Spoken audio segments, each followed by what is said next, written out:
할렐루야! 오늘도 예수님의 은혜가 여러분과 함께 하기를 간절히 바랍니다. 오늘 말씀은 요한복음 3장 18절입니다.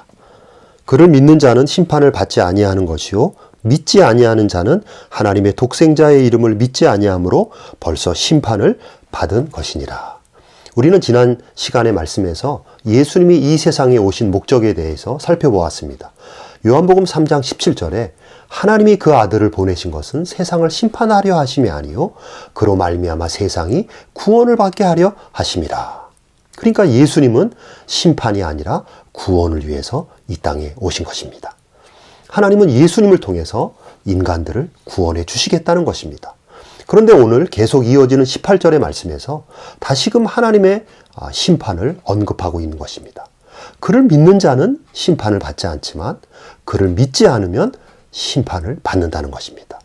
그러니까 이 17절과 18절의 말씀을 종합해서 보면 원래 인간은 죄와 허물이 많고 하나님과 사람 앞에서 수많은 죄를 짓고 살아가고 있기 때문에 근본적으로 인간은 하나님의 심판 아래 놓여 있는 것입니다. 그런데 하나님은 하나님의 공의로운 심판만 시행하시는 것이 아니라 하나님의 사랑의 방편으로 인간에게 구원의 길을 활짝 열어주시는 것입니다. 즉, 하나님의 심판은 여전히 사라지지 않고 존재하지만 그 심판의 운명 속에서도 하나님은 인간들이 하나님의 심판을 면할 수 있는 길을 열어주시는 것입니다. 그러니까 여러분, 하나님의 심판 자체가 사라지는 것은 아닙니다. 그리고 하나님의 심판은 사라질 수도 없는 것입니다. 왜냐하면 하나님의 심판은 하나님의 공의의 결과이기 때문에 그렇습니다. 하나님의 공의는 인간의 타락과 인간의 죄악에 대해서 반드시 그 대가를 요구하시는 것입니다. 우리 인간 사회에서도 누군가 범죄를 저지르면 그에 대한 합당한 대가를 치루어야 합니다. 만약 누군가가 물건을 훔치거나 누군가를 죽이게 되었을 때 그러한 범죄에 대해서 아무런 대가 없이 범죄자가 풀려난다면 피해를 입은 당사자와 그의 가족들은 피눈물을 흘리며 고통을 받게 되는 것입니다. 이러한 것은 매우 불합리한 것이기 때문에 인간 사회에서도 형벌이 있는 것이고 감옥이 있는 것이고 반드시 범죄에 대해서 대가를 치르게 하는 것입니다. 그것이 한 사회가 바르게 설 수 있는 길이고 공의가 살아있는 올바른 사회라고 말할 수 있는 것입니다. 마찬가지로 신과 인간과의 관계에서도 하나님은 인간의 타락과 인간의 수없는 죄악에 대해서 하나님의 심판이 내려지는 것은 과연 하나님의 공의가 살아있는가, 하나님의 공의가 살아있지 않는가에 대한 매우 중요한 것이 되는 것입니다. 성경은 분명하게 하나님은 공의로운 분이라고 알려주고 있습니다. 그렇기 때문에 인간의 죄악에 대해서 하나님은 공의로운 심판을 내리셔야 하는 것입니다. 그리고 그 공의는 말뿐만이 아니라 실제로 인간 사회에서 살아있는 공의로 나타나야 합니다. 하나님의 공의가 실제로 인간 사회에 나타난다면 인간들은 그 하나님을 진실로 살아있는 신으로 두려워할 것이고 하나님의 권위는 인간 사회에서 굳건히 세워질 것입니다. 다시 말해서 하나님이 살아계시는 한 하나님의 공의는 시행되어야 하고 하나님의 심판은 필연적으로 나타나야 하는 것입니다. 그러므로 여러분, 하나님의 심판은 사라질 수가 없는 것입니다. 그리고 모든 인간은 하나님의 공의로운 심판대 앞에 서게 되는 것입니다. 그때 하나님의 심판은 인간의 모든 죄와 허물을 다 찾아내서 빈틈이 없는, 오류가 없는 100% 완벽한 심판이 시행될 것입니다. 그런데 여러분, 하나님은 또한 사랑의 하나님이십니다. 성경은 하나님은 공의의 하나님이라고 알려주면서도 또한 하나님은 사랑의 하나님이라고 알려주고 있습니다. 그렇기 때문에 하나님의 공의는 인간의 모든 죄에 대해서 한치의 오차도 없이 완벽한 심판을 내리셔야 하지만 그러나 또한 하나님의 사랑은 한없이 인간의 모든 죄를 다 용서해 주고 싶어 하시는 것입니다. 어떠한 죄인이라도 하나님의 사랑은 품어주는 것이고 다 용서해 주고 싶으신 것이 바로 하나님의 사랑의 마음입니다.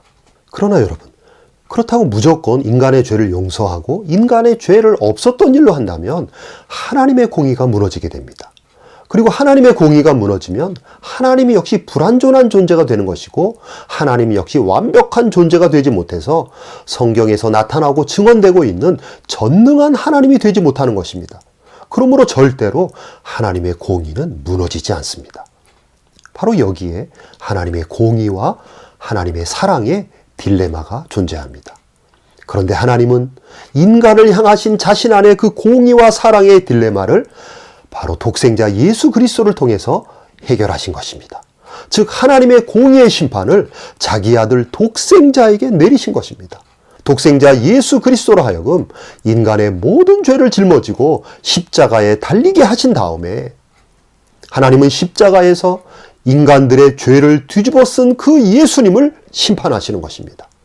그러므로 예수님이 인간의 죄악에 대한 심판을 대신 받게 하심으로 하나님은 자신의 공의를 만족해 하셨습니다. 인간의 죄가 예수의 십자가 위에서 하나님의 심판을 받은 것입니다. 예수님께서 인간이 받아야 하는 죄의 심판을 십자가 위에서 예수님이 대신 다 받으신 것입니다.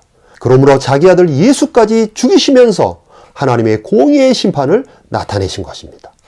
하나님은 인간을 사랑하셔서 인간을 구원해 주시기 위해서 자기 아들 예수에게 인간의 모든 죄를 짊어지게 하신 다음에 십자가에서 예수님에게 죽음의 심판을 내리신 것입니다.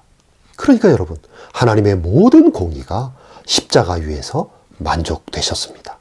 그래서 하나님은 이제 누구든지 십자가에 예수님 앞으로 나오라고 인간들을 초청하십니다. 예수님 앞에 나오면 예수님이 대신 심판을 받아준 그 은혜를 어떠한 죄인이라도 하나님께서 다 부어주시겠다는 것입니다. 그래서 예수님 앞에 나와서 예수님을 믿고 예수님의 십자가 은혜와 그 사랑 안으로 들어오면 예수님이 대신 심판을 다 받아주셨기 때문에 이제 그 사람은 더 이상 하나님의 심판을 받지 않아도 되는 것입니다. 예수님이 대신 심판을 다 받아주셨기 때문에 예수 안에 들어오는 자마다 하나님의 심판을 피할 수 있게 되는 것입니다. 하나님은 인간을 향한 당신의 사랑을 그렇게 성취하셨습니다. 그러므로 십자가는 하나님의 공의와 사랑이 동시에 나타나는 놀라운 하나님의 지혜의 장소인 것입니다. 그래서 오늘 말씀에 그를 믿는 자는 심판을 받지 않을 것이고 그러나 그를 믿지 않으면 하나님의 심판을 피할 수 없다는 것입니다. 하나님의 심판은 여전히 존재하지만 예수님을 믿으면 예수님이 대신 심판을 받으셔서 나의 죄에 대한 하나님의 공의를 만족시켜 주셨기 때문에 예수님 안으로 들어오면 더 이상 심판을 받거나 하나님의 심판으로부터 두려워할 필요가 없어지게 되는 것입니다. 오늘도 나의 죄를 대신해서 심판을 받아주신 그 예수님의 은혜와 사랑이 여러분 모두에게 가득 부어지기를 간절히 바랍니다. 아멘.